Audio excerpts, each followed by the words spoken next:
Peu après l'aube, le 4 juillet 1988, Gardiner s'éveilla, reprit conscience en tout cas, près de l'extrémité de la digue de pierre qui brise les lames de l'Atlantique, non loin du parc de loisirs Arcadia Funworld, à Arcadia Beach, dans le New Hampshire. Mais à ce moment précis, Gardiner ne savait pas où il se trouvait. À part son nom, il ne savait pratiquement rien, sauf qu'il semblait dans un état de déchéance physique totale, et ce qui était un peu moins important, qu'il avait dû échapper de justesse à la noyade la nuit précédente. Il était allongé sur le côté, l'eau lui baignant les pieds. Il se dit qu'il avait dû se coucher tout en haut, au sec, quand il avait valsé ici la nuit précédente, mais qu'il avait apparemment roulé dans son sommeil, glissé un peu le long de la pente nord de la digue, et maintenant la marée montait. S'il s'était éveillé une demi-heure plus tard, les flots auraient tout simplement pu l'emporter des rochers de la digue, comme ils arrachent à son banc de sable un bateau échoué. Il portait encore un de ses mocassins, mais cette unique chaussure était en piteux état et inutile. D'un mouvement du pied, Gardiner la balança dans l'eau, puis il la regarda d'un œil apathique s'enfoncer dans l'obscurité verdâtre. Les langoustes pourront chier dedans, se dit-il en s'essayant. La douleur qui traversa sa tête fut si fulgurante qu'il pensa un instant à une attaque d'apoplexie. Il n'aurait survécu à cette nuit sur la digue que pour mourir d'une embolie au matin. La douleur régressa un peu, et le monde émergea de nouveau de la brume grise où il s'était dissimulé. Jim put évaluer le degré de sa déchéance. C'était indubitablement ce que Bobby Anderson aurait appelé le voyage du corps entier. Qu'est-ce qui peut être meilleur que ce que tu ressens après une nuit dans l'œil du cyclone? Une nuit? Une seule nuit? Non, pas possible. C'était une cuite historique. Aigreur et ballonnement d'estomac. Gorge et sinus tapissés de vomi séché. Il regarda sur sa gauche, et naturellement, elle était là, un peu au-dessus de lui, dans ce qui devait être sa position initiale, la signature des ivrognes, une grande flaque de vomissure qui séchait. Gardiner passa une main droite tremblante et sale sous son nez et y récolta des parcelles de sang séché. Il avait saigné du nez. Cela lui arrivait de temps à autre depuis son accident de ski à Thunder River, quand il avait eu 17 ans. Il était presque toujours sûr de saigner quand il buvait. Au terme de ses précédentes cuites, et c'était la première fois qu'il allait jusqu'au bout depuis presque 3 ans, Gardiner éprouvait toujours les mêmes maux que maintenant. Un malaise plus profond que les martèlements dans la tête, l'estomac tordu comme une éponge imbibée d'acide, les douleurs, les muscles tremblants. Ce profond malaise ne pouvait même pas s'appeler dépression, c'était un sentiment de damnation totale. Et c'était pire que jamais, pire que la dépression qui avait suivi la fameuse biture de Thanksgiving, celle qui avait mis fin à sa carrière d'enseignant et à son mariage, celle qui avait failli mettre fin aussi à la vie de Nora. Cette fois-là, il était revenu à lui dans la maison du comté de Penobscot. Un flic était assis devant sa cellule et lisait le magazine Crazy en se curant le nez. Ainsi que Gardiner l'apprit par la suite, tous les policiers savent que les buveurs invétérés émergent fréquemment de leur cuite, profondément déprimés. Si bien que s'il y a au poste un homme qui n'a rien d'autre à faire, on le met là pour qu'il vous surveille, pour être sûr que vous ne ferez pas le grand saut, du moins pas tant que vous êtes sous les verrous et sous leur responsabilité dans les locaux appartenant à la collectivité. Où suis-je avait demandé Gardiner. Et où est-ce que vous croyez que vous êtes avait demandé le policier. Il avait contemplé la grosse crotte verte qu'il venait d'extraire de son nez et l'avait essuyée sur la semelle de sa chaussure, lentement et avec un plaisir non dissimulé, l'écrasant et l'étalant sur la sombre crasse accumulée là. Gardiner n'avait pu détacher les yeux de cette opération. 1 an plus tard, il lui consacrerait un poème. Et qu'est-ce que j'ai fait demanda-t-il encore. À part quelques éclairs épars, les 2 jours précédents étaient plongés dans le noir absolu. Rien ne reliait les éclairs les uns aux autres. Ils étaient comme les rayons de soleil incertains qui filtrent entre les nuages à l'approche d'un orage. Il apportait à Nora une tasse de thé et commençait à la haranguer à propos du nucléaire. Ave nuclea aeterna. Quand il mourrait, son dernier mot donnant la clé de toute sa putain de vie ne serait pas Rosebud, mais nucléaire. Il se souvenait qu'il s'était effondré dans l'allée près de sa maison, qu'il avait acheté une pizza et fait tomber dans sa chemise des bouts de fromage fondu qui lui brûlaient la poitrine. Il se souvenait d'avoir appelé Bobby, de l'avoir appelé et de lui avoir dit quelque chose d'horrible. Et est-ce que Nora avait crié? Et qu'est-ce que j'ai fait avait-il demandé avec une impatience croissante. Le policier l'avait regardé un moment d'un œil clair où se lisait le plus parfait mépris. T'as tiré sur ta femme, c'est ça que t'as fait. Tu t'es mis dans de beaux draps. Et le policier s'était replongé dans sa bande dessinée. Ce jour-là, c'était vraiment moche. Cette fois-ci, c'était pire. Cet infini mépris de soi, L'impression effroyable qu'on a fait quelque chose dont on ne peut se souvenir. Pas seulement quelques verres de champagne de trop, comme pour ce réveillon du Nouvel An, où vous vous êtes coiffé d'un abat-jour et où vous avez dansé, l'abat-jour vous glissant sur les yeux et tous les amis autour de vous l'empêchant de tomber de votre tête, et dont tous, sauf votre femme, se souviennent comme de la chose la plus drôle qu'ils aient vue de leur vie. Pas seulement des trucs marrants comme de boxer le chef d'un département de l'université, ou de tirer sur votre femme. Cette fois, c'était pire. Comment est-ce que ça pouvait être pire que Nora ? Quelque chose. Pour le moment, sa tête lui faisait trop mal pour qu'il essaye même de reconstituer la dernière période qui lui échappait. Gardner baissa les yeux vers l'eau. Les vagues qui montaient doucement vers l'endroit où il était assis, les bras en serrant ses genoux, la tête basse. Quand ses pensées s'estompèrent, il remarqua des bernacles et de longues algues vertes. Non, pas vraiment des algues, du limon vert, comme des crottes de nez. « Tu as tiré sur ta femme, tu t'es mis dans de beaux draps. » Gardner ferma les yeux pour lutter contre les pulsations douloureuses qui lui donnaient la nausée, puis les rouvrit.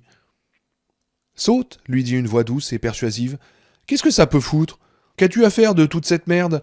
Partie arrêtée dès le premier engagement, rien d'officiel, lavé par la pluie. Sera reprogrammé quand la grande roue du karma tournera jusqu'à la prochaine vie, ou la suivante, si tu dois passer la prochaine à payer pour celle-ci en étant un bousier ou quelque chose comme ça. Jette l'éponge, garde, saute. Dans ton état, les deux jambes se paralyseront et ce sera très rapide. En tout cas, ça vaut mieux qu'un drap noué au barreau d'une cellule. Allez, vas-y, saute. Il se leva et resta debout, sur les rochers, vacillant et regardant l'eau. Un seul grand pas, et il n'en faudrait pas plus. Il aurait pu le faire dans son sommeil, merde, il l'avait presque fait. Non, pas encore, il faut d'abord que je parle à Bobby.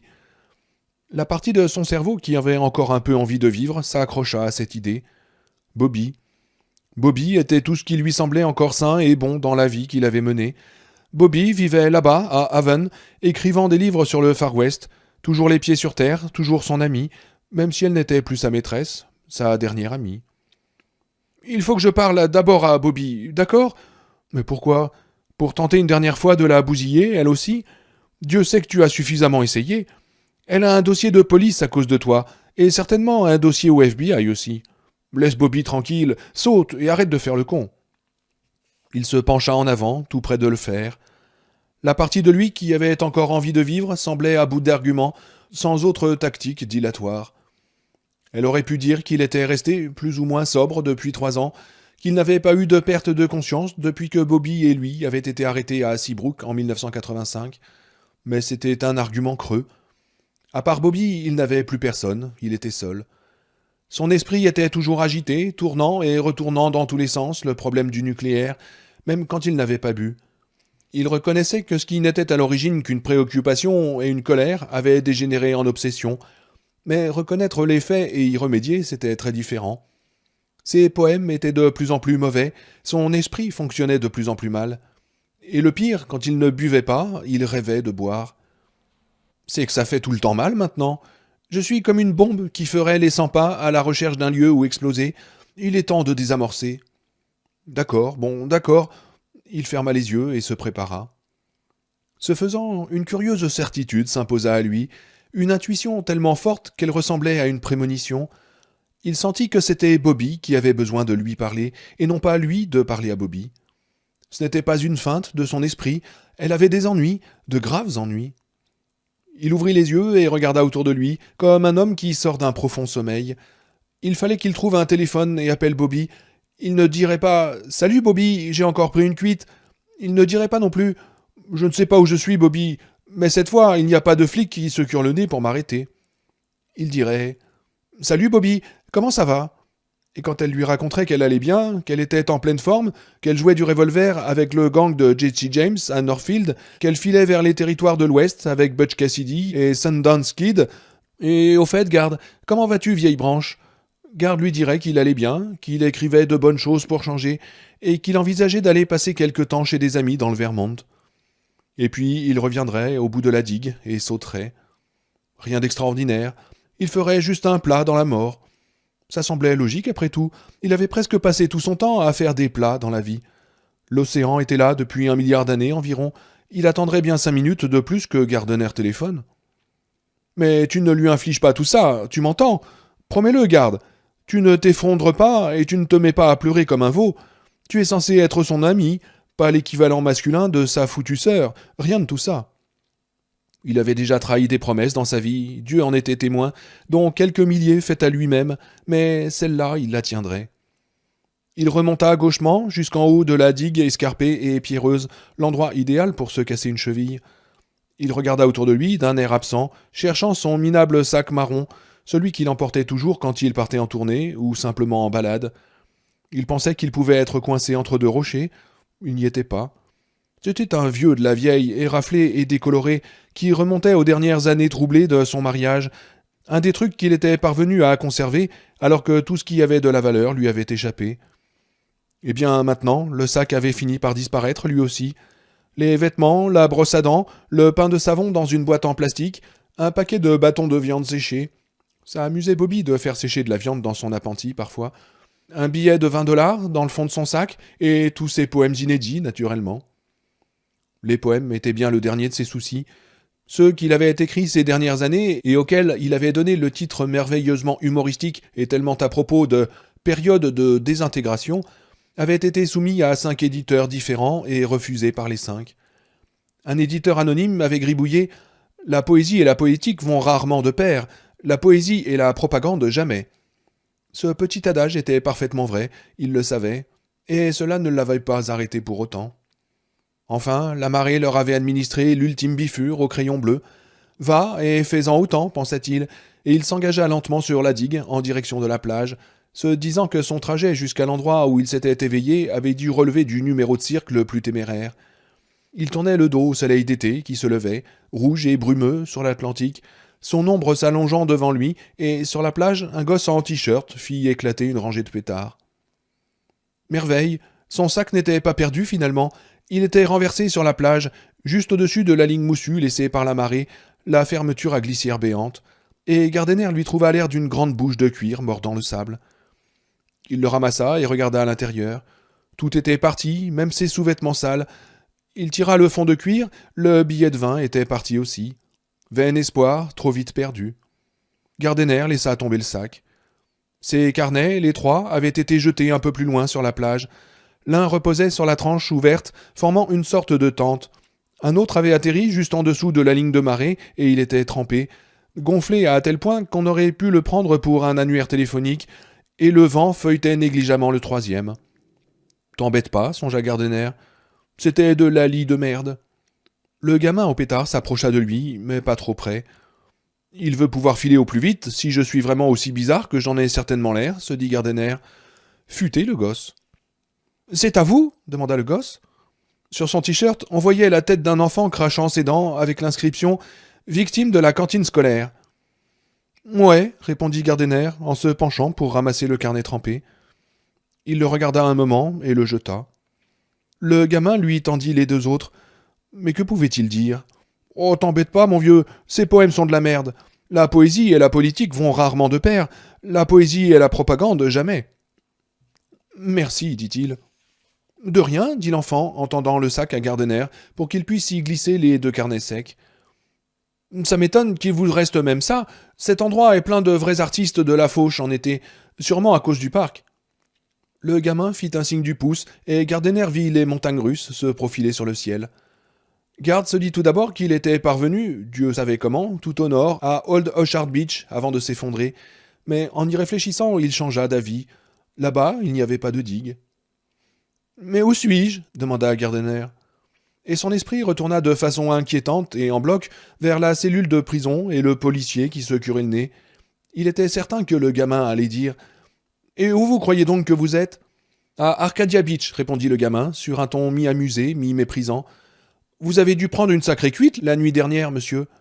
Oh, la nuit dernière et celle d'avant, psalmodia Gardiner, d'une voix un peu rouillée et un peu lointaine. Toc-toc à la porte. Les Tommy Knockers.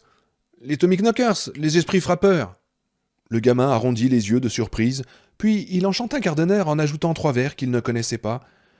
Je voudrais sortir, mais je n'ose pas, parce que j'ai trop peur du Tommy Knocker. Gardiner sourit, mais son sourire se transforma en grimace de douleur. Où as-tu entendu ça, mon gars? Oh, c'est ma mère, quand j'étais petit. Ouais, moi aussi, on m'a parlé des Tommy Knockers quand j'étais petit, dit Gardner, mais je n'avais jamais entendu ces vers-là.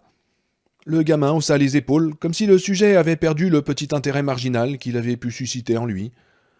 Ouais, elle inventait des tas de trucs, répondit-il. Mais vous avez mal, monsieur?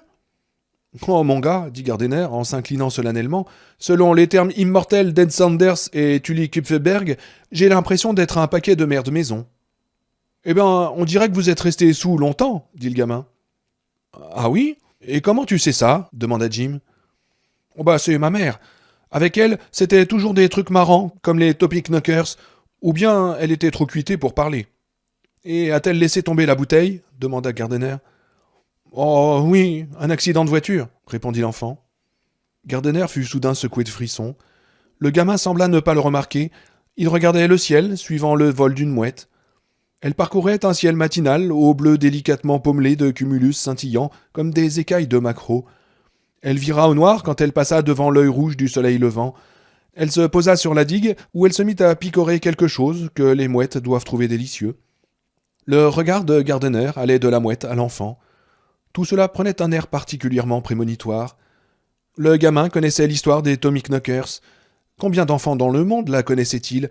Et quelles étaient les chances pour que Gardner tombe sur un enfant qui, à la fois, connaissait les Tommy Knockers et avait perdu sa mère à cause de l'alcool? L'enfant fouilla dans sa poche et en sortit un petit paquet de pétards. Douce jeunesse, se dit Garde avec un sourire. Vous voulez en faire péter un ou deux pour célébrer la fête nationale? Ça pourrait vous remonter le moral? La fête nationale? Demanda Gardner. On est le 4 juillet? Bah oui, c'est pas Noël, répondit le gamin.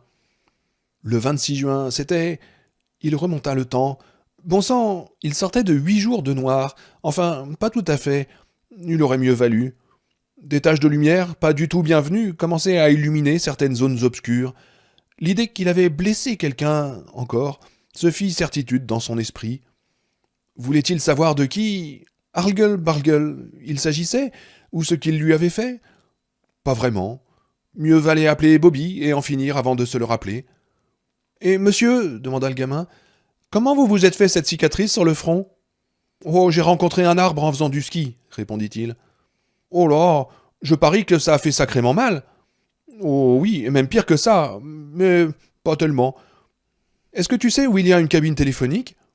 Le gamin montra du doigt une énorme maison biscornue au toit vert qui se trouvait à environ 1,5 km plus loin sur la plage. Elle couronnait une avancée de granit à moitié écroulée et semblait sortie de la couverture d'un roman en édition de poche. C'était certainement un hôtel.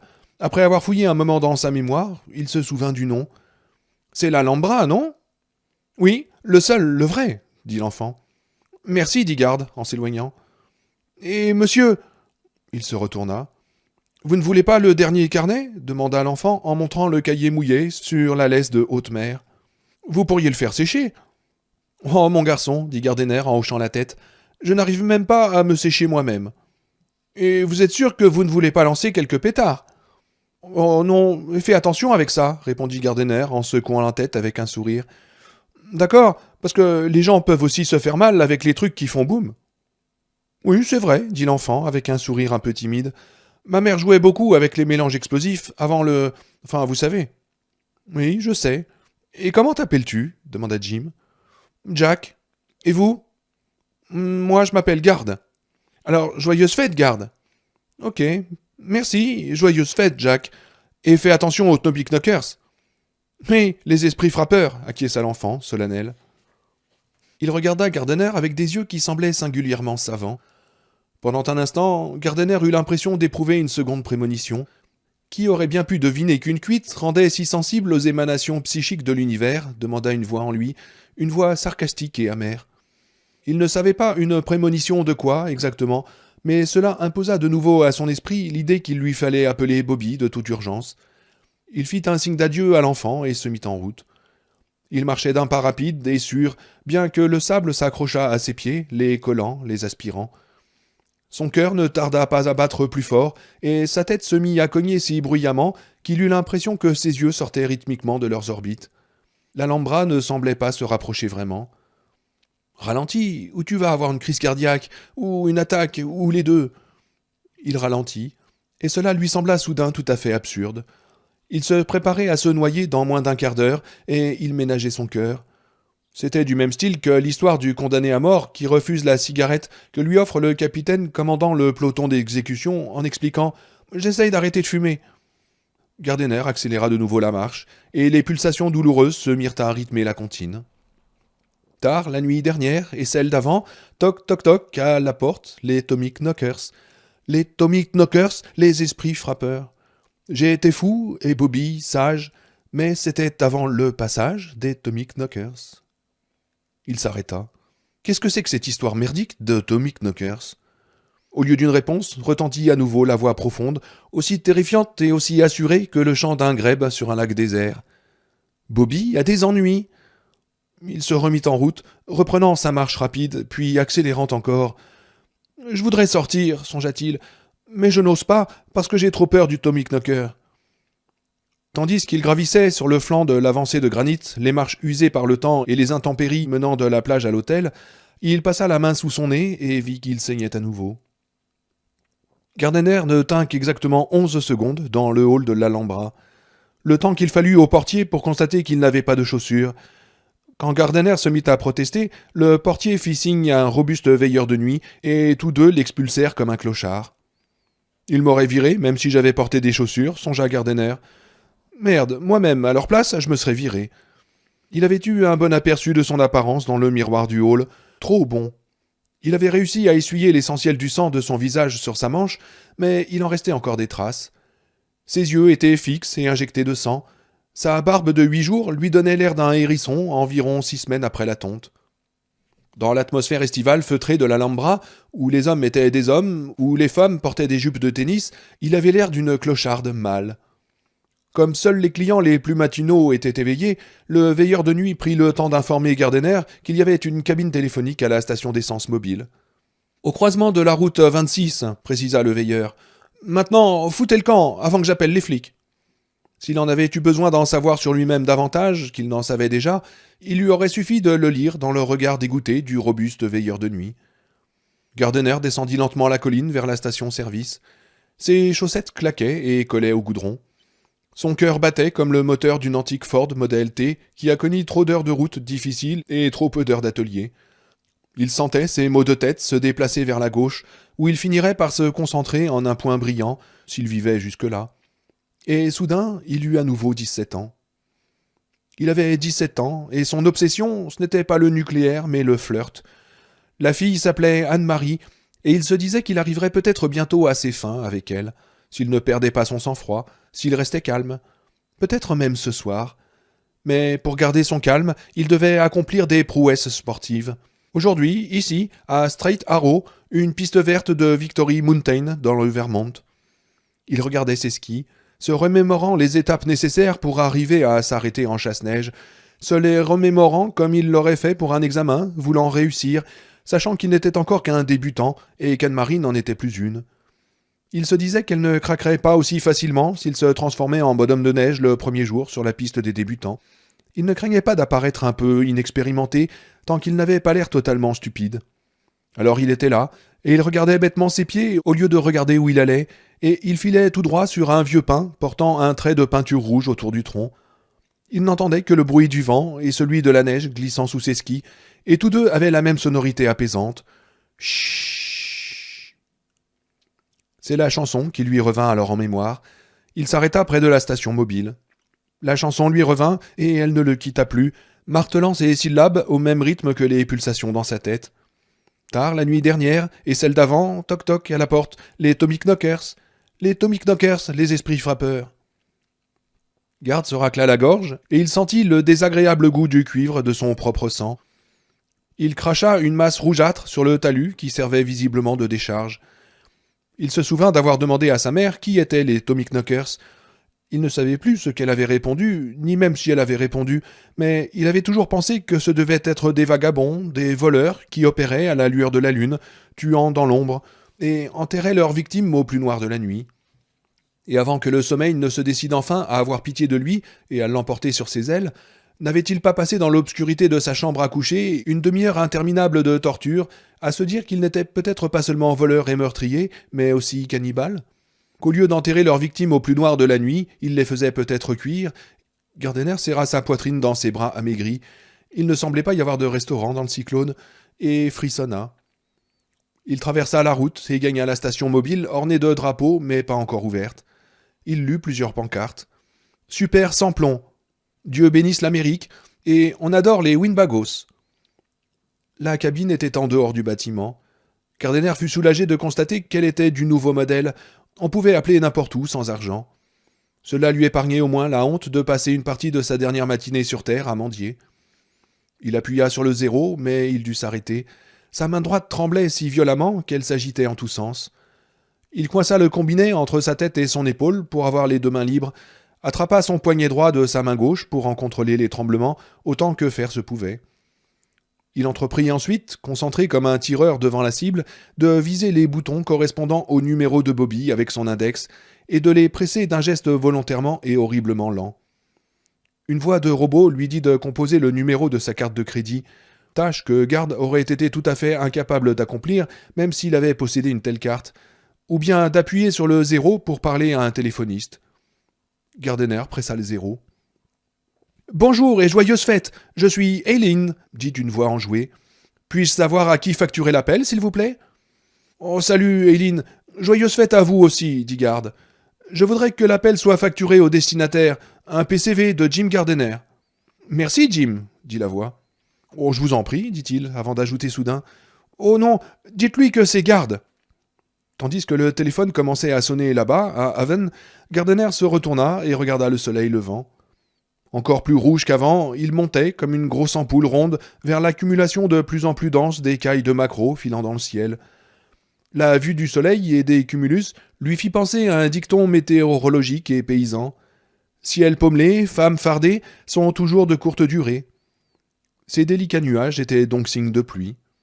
Ça fait beaucoup de foutu folklore pour le dernier matin d'un homme sur Terre, songea-t-il avec irritation. Puis il se dit « Je vais te réveiller, Bobby. Je vais te réveiller, mais je promets que je ne le referai plus jamais. » Mais il n'y avait pas de Bobby à réveiller. Le téléphone sonnait, c'était tout. Il sonnait et sonnait et sonnait. « Le numéro ne répond pas, lui dit Aileen, pour le cas où il serait sourd ou peut-être aurait oublié pendant quelques secondes ce qu'il était en train de faire et aurait mis le combiné sous ses fesses plutôt qu'à son oreille. « Est-ce que vous pouvez rappeler plus tard ?» demanda-t-elle. « Bah ouais, peut-être. Mais il faudra que je trouve un médium et une table tournante, Aileen, pensa-t-il. « Oh oui, d'accord, dit-il. Bonne journée. »« Oui, vous aussi. Merci, Garde, » dit la voix. Il écarta le téléphone de son oreille, comme si l'écouteur l'avait mordu, et le regarda. Pendant un instant, la voix d'Aileen avait tellement ressemblé à celle de Bobby, tellement... Il plaça de nouveau le combiné contre son oreille et dit « Mais pourquoi est-ce que vous... » avant de se rendre compte que la joyeuse Aileen avait raccroché. Aileen, pas Bobby, mais... Elle l'avait appelé Garde. Bobby était la seule qui... Mais avant, il avait ajouté « Non, dites-lui que c'est Garde. » Et voilà, c'est une explication parfaitement logique. Alors, pourquoi est-ce que ça ne semblait pas suffisant ? Il raccrocha lentement. Il resta planté là, près de la station mobile, avec ses chaussettes mouillées, son pantalon rétréci, sa chemise qui pendait, son ombre longue. Une phalange de motocyclistes passa sur la route, en direction du Maine. « Bobby a des ennuis. »« Mais est-ce que tu vas arrêter, s'il te plaît ? C'est des foutaises, comme Bobby le dirait elle-même. Qui dit que les seules fêtes qu'on va passer en famille sont Noël et le Nouvel An ? Elle est partie pour le glorieux 4 juillet à Utica, c'est tout. » « Tu parles. C'est à peu près autant le genre de Bobby de rentrer à Utica pour le 4 juillet que celui de Garde de se porter candidat à un poste d'ingénieur à la nouvelle centrale nucléaire de Bay State. La chère sœur Anne célébrerait probablement le 4 juillet en faisant sauter quelques pétards M80 dans le cul de Bobby. Ou bien on l'a peut-être invité à présider la parade ou à remplacer le shérif, dans un de ces villages à vaches dont elle parle tout le temps dans ses livres. Deadwood, Abilene, Dodge City ou un de ces bleds. Tu as fait ce que tu pouvais, maintenant termine le travail. Son esprit ne fit aucun effort pour répliquer ce à quoi il aurait pu faire face. Non, son esprit se contenta de lui répéter ce qu'il disait depuis le début. Bobby a des ennuis. Ce n'est qu'une excuse, poule mouillée. Il ne le pensait pas. Son intuition gagnait en consistance, se faisait certitude. Que ce soit des foutaises ou non, cette voix continuait à insister. Bobby était dans la merde. Il pensait que tant qu'il n'en aurait pas le cœur net, il pourrait remettre ses projets personnels à plus tard. Comme il se l'était dit il n'y avait pas si longtemps, l'océan ne s'en irait pas. Peut-être que les Tommy Knockers l'ont eu, dit-il à voix haute, et il rit d'un petit rire peureux et contraint. Il devenait fou, c'était sûr. Chut. Il regarde ses skis, de simples lattes de bois brun filant sur la neige. Il ne les avait regardés que pour s'assurer qu'ils étaient bien parallèles, qu'ils n'avaient pas l'air d'un clown égaré sur les pentes. Maintenant, il était presque hypnotisé par la vitesse harmonieuse de ses skis, par la neige scintillante comme du cristal qui défile en bande régulière de 15 cm de large entre les lattes. Il ne se rend pas compte de son état de semi-hypnose avant qu'Anne-Marie ne crie « Garde, attention, attention !» C'est comme s'il s'éveillait d'un bref assoupissement, et il comprend qu'il était plongé dans une demi-transe, qu'il a regardé beaucoup trop longtemps ce ruban luisant et bruissant. Anne-Marie qui crie « Mais tourne, garde, fais du chasse-neige !» Elle crie à nouveau, et cette fois elle lui dit de se laisser tomber. Tomber ? Mais on peut se casser une jambe à ce petit jeu-là. Il n'arrive toujours pas à comprendre comment les choses ont pu mal tourner aussi vite, en ces quelques secondes fulgurantes avant l'impact. Il a, Dieu sait comment, dérivé sur la gauche de la piste. Pin et épicéa, leurs branches gris-bleu lourdes de neige, filent dans un brouillard à moins de 3 mètres de lui. Un rocher émergeant de la neige semble lancer un signal. Son ski gauche ne le rate que de quelques centimètres. Glacé, il comprend alors avec horreur qu'il a perdu le contrôle de ses skis, qu'il a oublié tout ce qu'Anne-Marie lui avait appris, les manœuvres si faciles sur les pistes pour enfants. Et maintenant, il fonce. À combien ? 30 km/h ? 40 ? 60 ? L'air gelé lui cisaille le visage, et il voit se rapprocher la ligne des arbres qui bordent la piste de Straight Arrow. Sa trajectoire s'incurve légèrement, mais assez néanmoins pour devenir mortelle. Il comprend qu'il ne va pas tarder à sortir complètement de la piste, et qu'alors il s'arrêtera, et comment ? Mais il s'arrêtera très vite. Elle crie de nouveau, et il se dit « Elle veut que je tourne en chasse-neige ? Est-ce qu'elle a vraiment dit ça ? Je ne peux même pas m'arrêter en chasse-neige, bon sang, et elle veut que je tourne ?» Il essaie de virer à droite, mais ses skis restent obstinément dans leurs traces. Maintenant, il voit l'arbre qu'il va heurter, un gros vieux pin chenu. Une bande de peinture rouge ceint son tronc noueux, signal tout à fait superflu de danger. Il essaye à nouveau de tourner, mais il ne se rappelle plus comment on fait. L'arbre grossit et semble se précipiter vers lui. Il voit des nœuds saillants, des branches basses aiguisées qui semblent pointer droit sur lui pour l'embrocher. Il voit des entailles dans l'écorce, il voit les gouttes de peinture rouge qui ont coulé. Anne-Marie crie encore, et il se rend compte qu'il crie aussi. Chut. Monsieur ? Monsieur, est-ce que ça va ? Gardiner se redressa d'un coup, en sursautant, s'attendant à payer ce mouvement d'un élancement de douleur dans la tête. Il n'y en eut pas. Il ressentit un vertige nauséeux, qui pouvait tout aussi bien être un vertige de faim, mais il avait l'esprit clair. La migraine s'était dissipée tout à coup, comme d'habitude, tandis qu'il dormait, peut-être même tandis qu'il rêvait de son accident.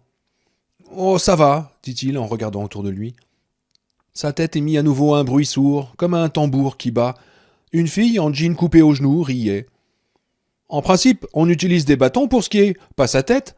Vous avez parlé dans votre sommeil. » Gardiner vit qu'il était dans un van, et tout se remit en place. « Oh, j'ai parlé, vraiment ? » Ouais, mais ça semblait pas très drôle. Non, effectivement, mon rêve n'était pas très drôle. Prenez-en une bouffée, dit la jeune fille en lui tendant un joint. Elle le tenait à l'aide d'une vieille pince à l'effigie de Richard Nixon, en costume bleu, les bras levés, les doigts formant le double V dont probablement aucune des 5 autres personnes installées dans le van ne se souvenait, même pas la plus âgée. C'est souverain contre les mauvais rêves, ajouta la jeune fille d'un ton solennel. Oui, c'est ce que les gens disent de l'alcool, belle dame, mais parfois ils mentent, croyez-moi, parfois ils mentent. Il tira une bouffée, par pure politesse, et sentit presque immédiatement la tête lui tourner. Il rendit le joint à la fille, assise contre la porte coulissante du van, en disant « Je préférerais quelque chose à manger. »« On a une boîte de biscuits, dit le chauffeur en l'attendant. On a mangé tout le reste. Le castor a même bouffé ses saloperies de pruneaux. Désolé. »« Ouais, le castor mange n'importe quoi, dit la fille au jean coupé. Le jeune homme occupant le siège du passager à l'avant du van se retourna. C'était un garçon rondouillard, au visage large et agréable. « Oh non, c'est pas vrai, dit-il. C'est pas vrai. Je ne mangerai jamais ma mère. » Ils en rirent tous beaucoup, y compris Gardiner. Quand il le put, il dit « Oh, des biscuits, ce sera bien, vraiment. » Et c'était vrai. Au début, il mangea lentement, avec précaution, surveillant de près son appareil digestif, guettant tout signe de rébellion. Il n'y en eut pas, et il se mit à manger de plus en plus vite, jusqu'à engloutir les biscuits à pleine poignée, son estomac grondant et gargouillant. Quand avait-il mangé pour la dernière fois? Il ne s'en souvenait plus. Il était perdu dans les ténèbres. Il savait par expérience qu'il ne mangeait jamais beaucoup quand il essayait de boire le monde entier, et l'essentiel de ce qu'il mangeait finissait de toute façon sur ses genoux ou le long de sa chemise. Cela lui rappela la grosse pizza grasse qu'il avait mangée, ou tenté de manger, ce soir de Thanksgiving en 1980, la nuit où il avait transpercé les joues de Nora d'une balle. « Oh, vous auriez pu lui sectionner un nerf optique, ou les deux !» s'écria soudain dans sa tête l'avocat de Nora, furieux contre lui. « Cécité partielle ou totale, paralysie, mort. Il aurait suffi que cette balle heurte une dent pour qu'elle ricoche dans n'importe quelle direction, n'importe laquelle. Juste une dent. Et arrêtez de nous casser les oreilles en racontant que vous n'aviez pas l'intention de la tuer. Quand vous tirez sur quelqu'un en visant la tête, qu'est-ce que vous essayez de faire ?» La dépression revenait, grosse, noire et haute d'1 kilomètre. « Tu aurais dû te tuer, garde. Tu n'aurais pas dû attendre. »« Mais Bobby a des ennuis. »« Oh, peut-être bien.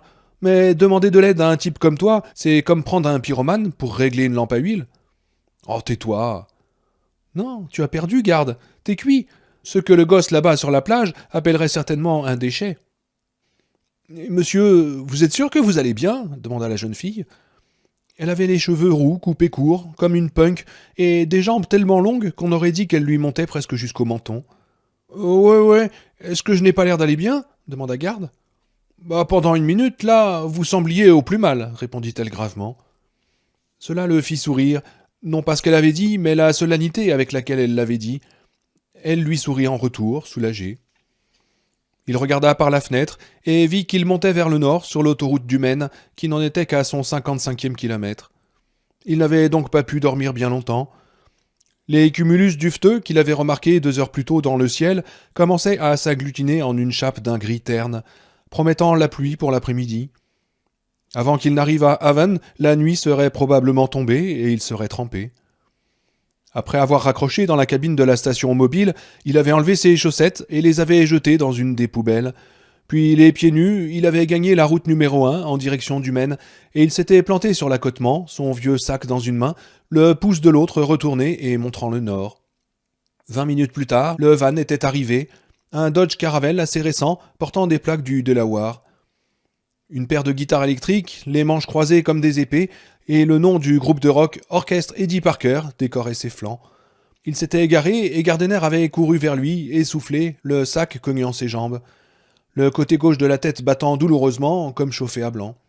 Malgré la douleur, le slogan calligraphié avec beaucoup d'applications sur les portes du van l'amusa.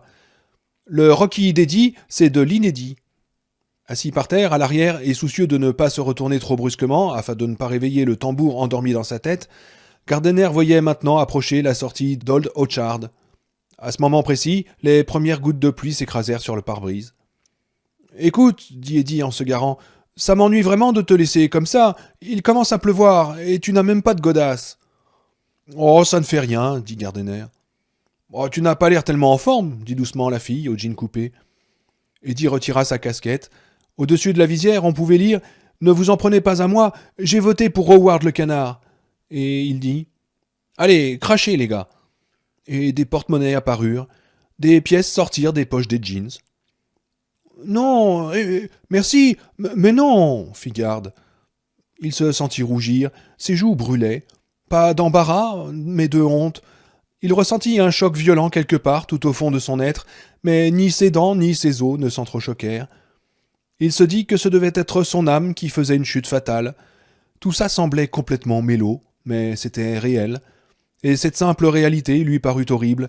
« D'accord, se dit-il, c'est ce qu'on ressent. Toute ta vie, tu as entendu des gens parler de toucher le fond. Voilà ce qu'on ressent alors quand on touche le fond. Nous y voilà. » James Eric Gardiner, qui devait être l'Erza Pound de sa génération, accepte l'aumône d'un groupe de rock du Delaware. « Non, vraiment, non !» Eddie Parker continua de faire circuler le chapeau. Il y avait une poignée de pièces et quelques billets d'$1. Le castor fut le dernier et jeta 2 pièces de 25 cents. « Écoutez, dit Gardiner, j'apprécie beaucoup, mais... »« Allez, le castor, dit Eddie. Crash, espèce de radin. »« Non mais, attendez, j'ai des amis à Portland, et je vais en appeler quelques-uns. Et je crois que j'ai peut-être laissé mon chéquier chez un type que je connais à Falsmouth, dit Gardiner, affolé. Le castor est radin, se mit à psalmodier gaiement la fille au jean coupé. Le castor est radin, le castor est radin. La fille au jean coupé et les garçons riaient à nouveau comme des fous, avec un regard résigné destiné à Gardiner, comme pour lui dire « Tu vois un peu les crétins avec lesquels il faut que je vive, tu comprends ?» Le castor tendit le chapeau à Gardiner, qui dut bien le prendre. S'il ne l'avait pas fait, toutes les pièces se seraient éparpillées sur le sol du van.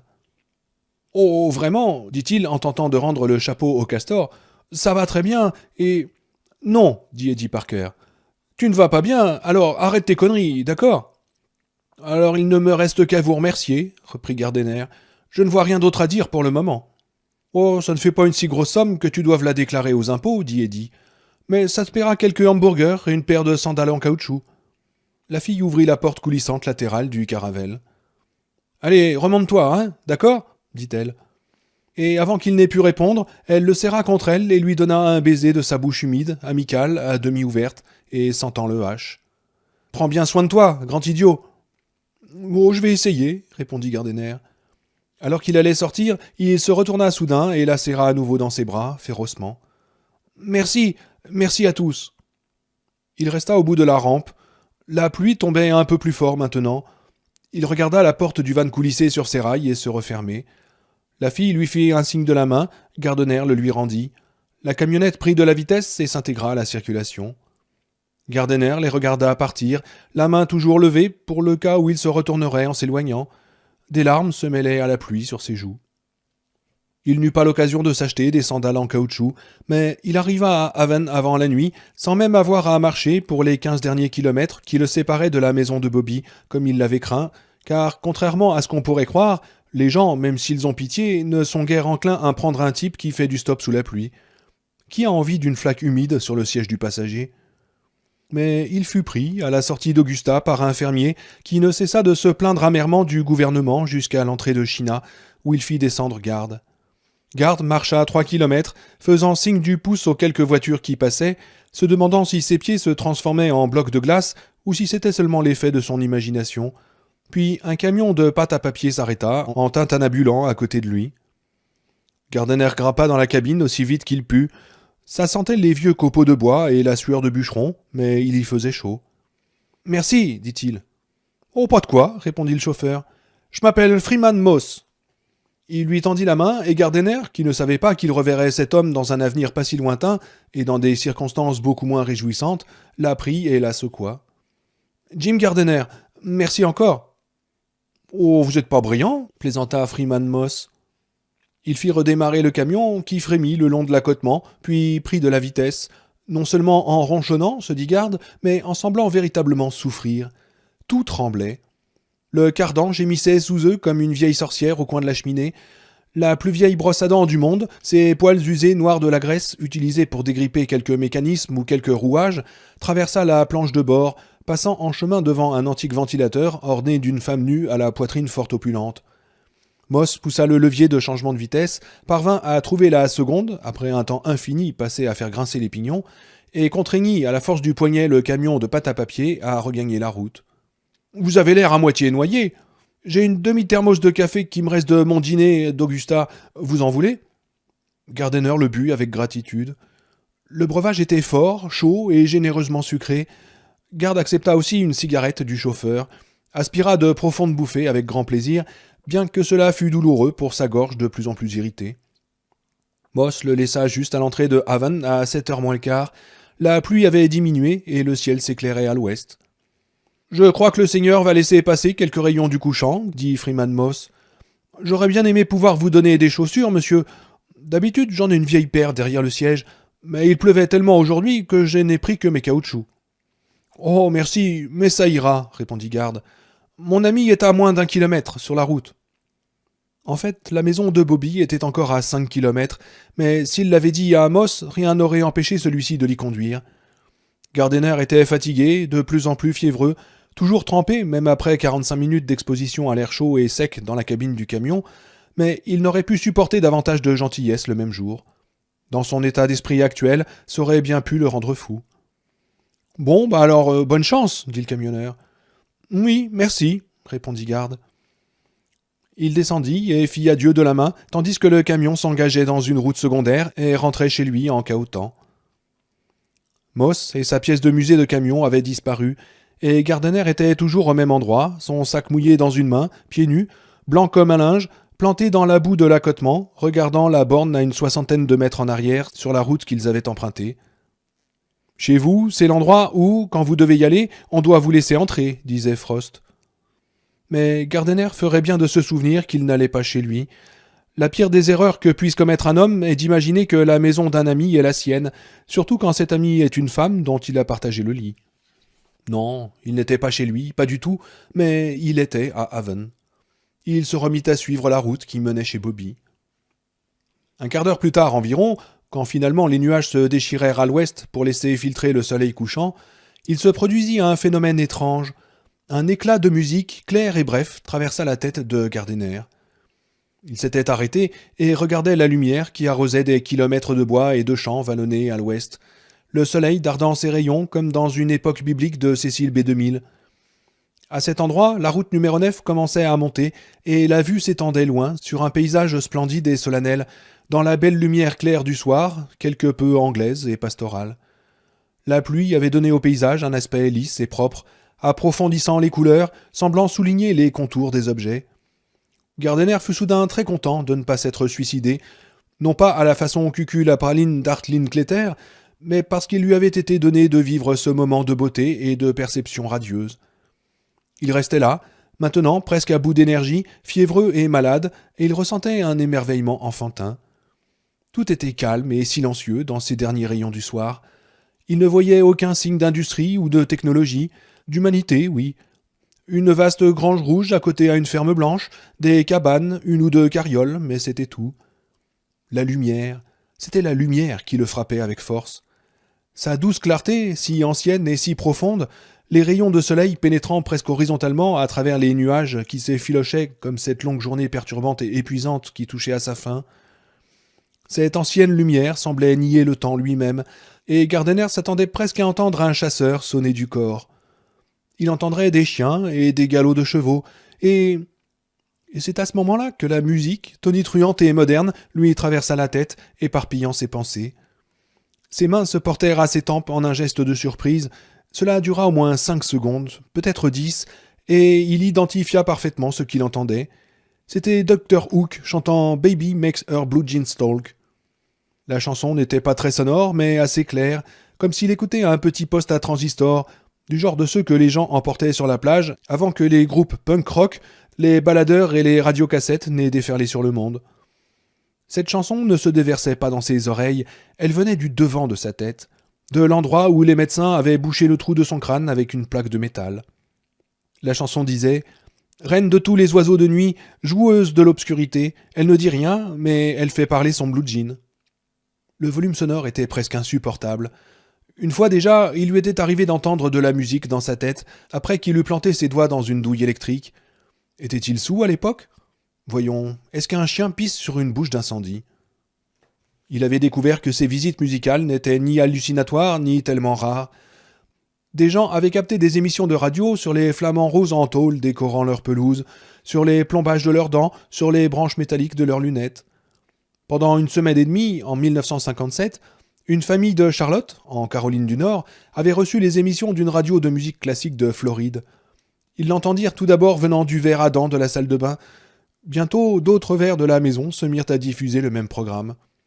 Avant que ça ne se termine, toute la maison résonnait du son angoissant de verres retransmettant du Bach et du Beethoven, la musique ne s'interrompant que pour l'annonce périodique de l'heure. Finalement, alors qu'une douzaine de violons tenaient une longue note très haute, presque tous les verres de la maison avaient éclaté et le phénomène avait cessé. Gardner avait ainsi appris qu'il n'était pas le seul, et qu'il n'était donc pas en train de devenir fou, mais il n'en était pas plus à l'aise pour autant. Jamais cela n'avait été aussi fort après l'incident de la douille électrique. La chanson du Dr. Hook s'évanouit aussi vite qu'elle était venue, et Gardner resta attendu, prêt à ce qu'elle recommence, mais ce fut tout. En revanche, ce qui revint, et plus forte, et plus insistante qu'avant, ce fut la voix qui l'avait fait se mettre en route en lui répétant « Bobby a des ennuis !» Il cessa de contempler l'ouest, se détourna et reprit son chemin sur la route numéro 9. Bien qu'il fût fiévreux et très fatigué, il marchait vite. En fait, il ne tarda pas à presque courir.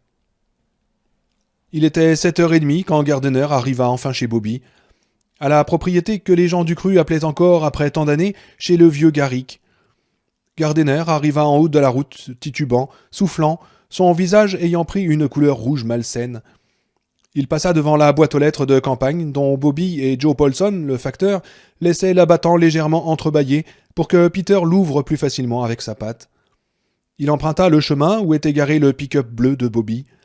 Le plateau du pick-up avait été recouvert d'une bâche pour protéger de la pluie ce qu'il transportait. Une lumière brillait à la fenêtre est de la maison, celle près de laquelle Bobby s'installait pour lire dans son fauteuil à bascule. Tout avait l'air d'aller bien. Pas une seule fausse note. 5 ans plus tôt, 3 ans plus tôt même, Peter aurait aboyé à l'arrivée d'un étranger, mais Peter se faisait vieux, comme eux tous. De l'extérieur, la maison de Bobby lui paraissait aussi délicieusement calme et pastorale que la vue de l'ouest à la sortie de la ville. Elle représentait tout ce que Gardiner aurait voulu avoir. La paix, ou peut-être seulement le sentiment d'être chez soi. Il est certain qu'il ne remarquait rien de bizarre depuis la boîte aux lettres. La maison avait l'air, de façon presque palpable, d'appartenir à une personne contente d'elle. Pas vraiment inerte, ni en retrait, ni éloignée des affaires du monde, mais se balançant calmement. C'était la maison d'une femme sage et plutôt heureuse. Elle n'avait pas été construite dans la zone du cyclone. Malgré tout, il y avait quelque chose qui n'allait pas. Il restait là, l'étranger, dehors, dans la nuit. Moi, je ne suis pas un étranger, je suis un ami, son ami, l'ami de Bobby, non ? Et une impulsion soudaine et effrayante naquit en lui. Partir. Pivoter sur un de ses talons nus et décamper, parce que soudain il douta d'avoir vraiment envie de savoir ce qui se passait dans la maison, dans quels ennuis Bobby s'était empêtré. Les Tommy Knockers, garde, c'est ça les ennuis, les Tommy Knockers. Il frissonna. Tard, la nuit dernière, et celle d'avant, toc-toc à la porte de Bobby. Les Tommy Knockers, les esprits frappeurs. Et garde n'ose pas. Oh, arrête, parce qu'il a trop peur du Tommy Knocker. Il se lécha les lèvres, tentant de se dire que ce n'était que la fièvre qui les rendait si sèches. « Fiche le camp, garde! Du sang sur la lune !» La peur s'enracinait maintenant très profondément, et si cela avait été pour n'importe qui d'autre que Bobby, n'importe qui d'autre que sa dernière véritable amie, il se serait bel et bien taillé. La ferme semblait rustique et agréable. La lumière que répandait la fenêtre, ouvrant à l'est, lui donnait un petit air d'intimité douillette, et tout paraissait aller bien. Mais les murs de bois et le verre des fenêtres, les pierres du chemin et l'air même qui se pressait contre le visage de garde, tout lui hurlait de partir, de s'enfuir, que dans cette maison ça allait mal, c'était dangereux, peut-être même maléfique. Les Tommy Knockers. Mais quoi qu'il y eût dans la maison, il y avait aussi Bobby. Il n'avait pas fait tout ce chemin, presque constamment sous une pluie battante, pour tourner le dos et s'enfuir à la dernière seconde. Alors, malgré sa peur, il quitta la boîte aux lettres et remonta le chemin, lentement, grimaçant au contact des graviers anguleux qui blessaient la tendre plante de ses pieds. C'est alors que la porte d'entrée s'ouvrit brutalement, projetant son cœur dans sa gorge. Il ne put que penser « C'est l'un d'eux, un des Tommy Knockers, il va foncer sur moi, m'attraper et me manger ?» Il fut à peine capable d'étouffer un cri. La silhouette à la porte était mince, beaucoup trop mince, se dit-il, pour être celle de Bobby Anderson, qui n'avait jamais été grasse, mais tout de même solidement bâtie et agréablement ronde partout où il le fallait. Mais la voix, bien qu'aiguë et tremblante, était sans nul doute possible, celle de Bobby. Et Gardiner se détendit un peu, parce que Bobby avait l'air encore plus terrifié que lui, debout près de la boîte aux lettres et regardant la maison. « Qui est là ? Qui est-ce ? » ?»« C'est moi, c'est Garde, Bobby !» Il eut un long silence, puis des pas sur le porche. Puis de nouveau la voix méfiante de Bobby. « Garde ? C'est vraiment toi ? » Oui !» Il s'approcha en souffrant sur les durs graviers acérés du chemin jusqu'à la pelouse. Alors il posa la question pour laquelle il avait parcouru tout ce chemin et différé son suicide. « Bobby, est-ce que tout va bien ?»« Bon, je vais bien, dit Bobby, comme si elle avait toujours été aussi terriblement maigre, comme si elle avait toujours accueilli les nouveaux venus dans sa cour avec une voix suraiguë et terrorisée. La voix de Bobby ne tremblait plus, mais Gardiner ne pouvait toujours pas la distinguer clairement. Le soleil était depuis longtemps descendu derrière les arbres, épaississant les ombres. Il se demanda où était Peter. Bobby descendit les marches du porche et sortit de l'ombre du toit. Gardiner put la voir vraiment dans la lumière blafarde de la nuit. Il fut frappé d'horreur et de stupéfaction. Bobby venait vers lui, souriante, visiblement ravie de le voir. Son jean flottait et claquait sur ses jambes, et sa chemise n'était pas plus ajustée. Son visage était décharné, les yeux profondément enfoncés dans les orbites, le front pâle et, comme trop large, la peau tendue et luisante. Les cheveux défaits de Bobby lui tombaient sur la nuque et les épaules, comme des algues rejetées sur une plage. Sa chemise était mal boutonnée et la braguette de son jean ouverte aux trois quarts. Elle sentait la crasse, la sueur, et enfin, comme si elle avait eu un accident dans son pantalon et avait oublié de se changer. Une image traversa soudain l'esprit de Gardiner. Une photo de Karen Carpenter, prise peu avant sa mort, prétendument consécutive à une anorexie mentale. Il lui avait semblé d'avoir l'image d'une femme déjà morte, mais pourtant en vie, d'une femme souriant de toutes ses dents, mais dont les yeux fiévreux criaient. Maintenant, Bobby ressemblait exactement à ça. Elle n'avait pas dû maigrir de plus de 10 kilos. Elle ne pouvait se permettre davantage si elle voulait rester debout, mais Garde ne pouvait s'empêcher de penser qu'elle avait dû en perdre une quinzaine. Elle semblait au dernier degré de l'épuisement. Ses yeux, comme ceux de cette pauvre femme perdue sur la couverture du magazine, étaient immenses et brillants. Son sourire, celui énorme et vide d'intention d'un boxeur qui va tomber KO juste avant que ses genoux ne ploient. « Très bien, » répéta ce squelette titubant, tâtonnant et sale. Comme elle s'était approchée, Gardiner put à nouveau entendre le tremblement de sa voix. Il n'était pas dû à la peur, comme il l'avait pensé, mais à l'épuisement. « J'ai cru que tu m'avais abandonné. Ça fait plaisir de te voir, vieux. »« Mais Bobby, Seigneur, qu'est-ce qui... » Bobby tendait une main pour que Gardiner la prenne. Elle tremblait comme une feuille dans l'air, et Gardiner vit combien le bras de Bobby était devenu incroyablement mince, effrayant.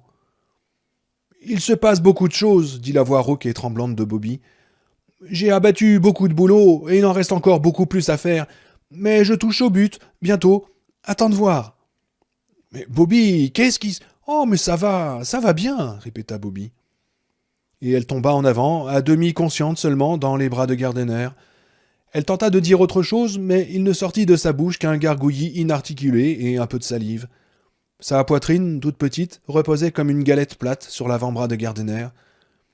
Il souleva Bobby et fut frappé de la trouver si légère. Oui, c'était bien 15, au moins 15 kilos qu'elle avait perdu. Incroyable, mais malheureusement indéniable. Il eut soudain le sentiment de découvrir une réalité aussi choquante que pitoyable. Ce n'est pas Bobby, c'est moi, à la fin d'une cuite. Il se hâta de porter Bobby en haut des marches, puis dans la maison.